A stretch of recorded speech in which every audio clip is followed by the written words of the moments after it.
Vocês estão assistindo aqui o assunto dos filhos de um divórcio, ou seja, temos aqui o Caio, o Kelvin, a Paula, 3 jovens que em sua infância ou adolescência viram seus pais separarem e divorciarem.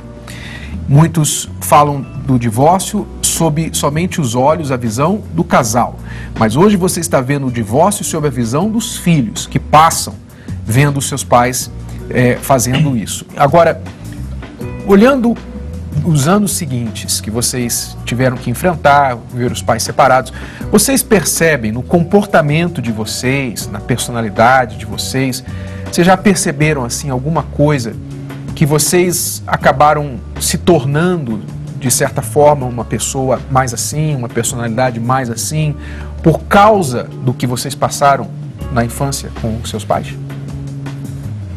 Sim. Assim, eu achava o patinho feio, na verdade. Aquela né? rejeição que eu você me sentia sofreu. muito rejeitada, assim, tipo, que as pessoas... Como se eu fosse uma coisa que não tivesse valor, na verdade. Uma pessoa sem valor, na verdade.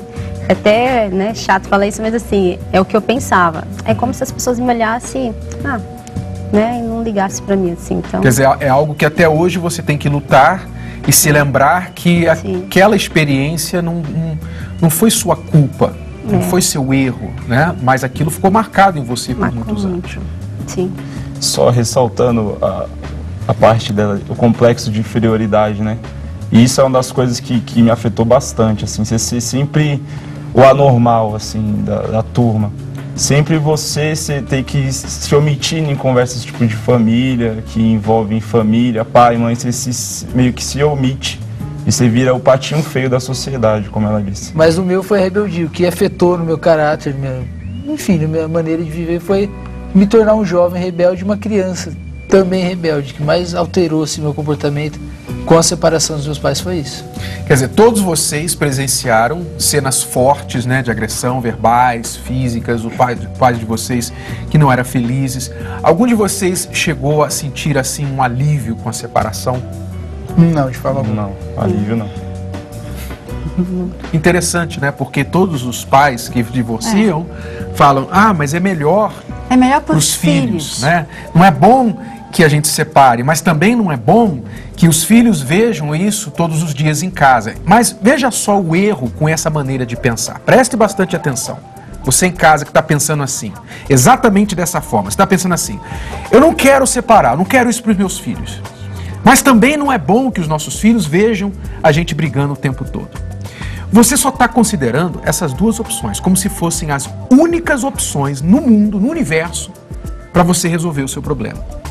Mas ninguém considera uma terceira opção, que é, que tal vocês, marido e mulher, se separarem daquilo que está separando vocês? É o egoísmo que está separando vocês? É o orgulho que está separando vocês? Por que vocês não se separam do egoísmo e do orgulho? Ou seja, há uma terceira opção.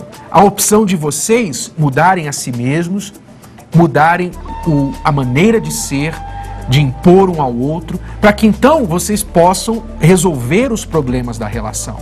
E não pensar que o divórcio é uma solução.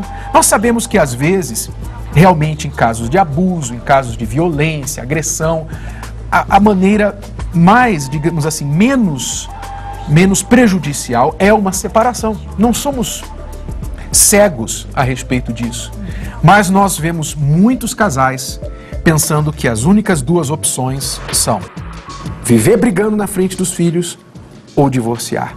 E eles não consideram que eles podem fazer diferente para resolver os problemas. E pensam que os filhos vão entender, que eles vão crescer e um dia vão entender, vão compreender. Tudo bem, eles vão compreender um dia, como eles compreendem hoje, vocês superaram, acredito eu. Sim. Mas quantos não superam?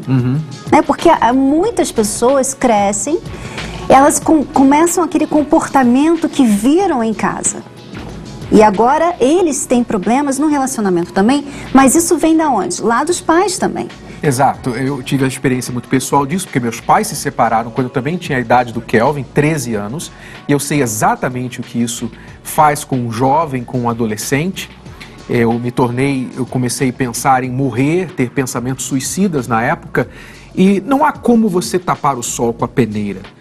Não existe conversa que nenhum pai ou mãe possa ter com o filho no bosque, né, ou no lugar mais encantador para a criança, que vá evitar o trauma e o impacto negativo na criança. Não há como.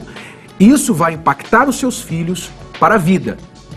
O que eles poderão fazer, ou deverão fazer mais tarde, poderão fazer, alguns não conseguem, mas alguns conseguem, é equilibrar, tentar curar essas feridas interiores, como a Paula falou, desse complexo de inferioridade, o Kelvin também, essa timidez.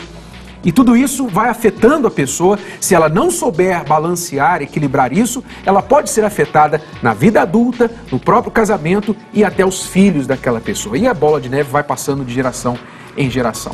Então, o que nós estamos dizendo aqui não é fazendo você que já divorciou, que já separou, sentir culpado. Você tem que sentir agora a pior pessoa do mundo porque você separou e seus filhos sofreram por causa disso. Não, eles vão ter que aprender a superar a dor, como os três aqui aprenderam a superar. Nós estamos falando principalmente com quem ainda está na oportunidade de prevenir isso de acontecer. Que podem resolver o problema. Né? Exato, estamos dando não uma má notícia, mas uma boa notícia. Há uma solução. Você pode trabalhar ainda no seu casamento.